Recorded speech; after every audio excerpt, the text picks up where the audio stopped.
পূব উজালি মধ্য ইংৰাজী বিদ্যালয়ত শিশু দিৱস উলহ-মালহেৰে উদযাপন কৰা হয়।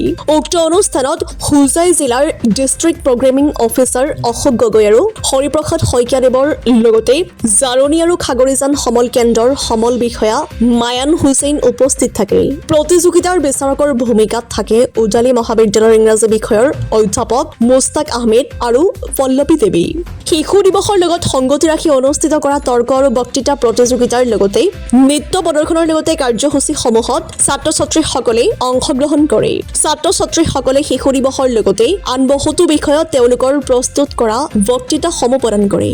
মোবাইল ফোন আৰু সামাজিক মাধ্যম নৱ প্ৰজন্মৰ বাবে এক আশীৰ্বাদ। এই বিষয়টোৰ সপক্ষে আৰু বিপক্ষে তাৰ্কিক ছাত্ৰ-ছাত্ৰীসকলে তৰ্ক যুক্তি দাঙি ধৰে।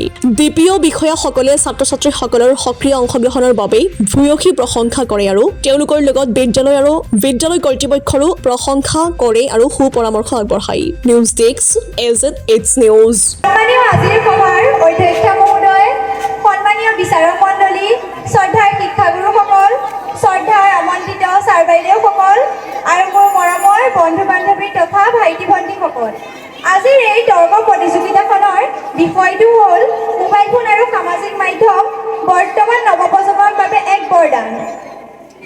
এই বিষয়টো সাম্প্ৰতিক সময়ত এক গুৰুত্বপূৰ্ণ বিষয় আৰু মই এই বিষয়টোৰ সপক্ষে ক'বলৈ আহিছোঁ।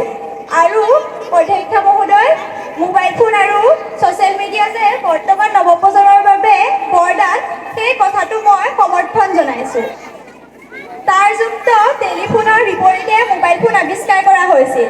ইয়াৰ আকাৰ সৰু হোৱাৰ বাবে মানুহে এঠাইৰ পৰা আন এঠাইলৈ ফুৰিবলৈ লৈ যাবলৈ সুবিধা পাইছিল।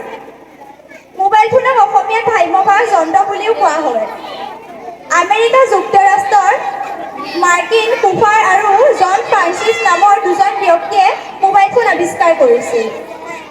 মোবাইল ফোনৰ জৰিয়তে আমি বহুতো ধৰণৰ কাম কৰিব পাৰোঁ।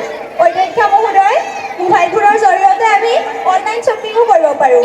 উদাহৰণস্বৰূপে মই ক'ব বিচাৰিছোঁ যে আজিকালি কিছুমান চাকৰি কৰা মানুহৰ হাতত ইমান বেছি সময় নাথাকে, তেওঁলোকে বজাৰলৈ যাবৰ বাবে সময় নাপায়।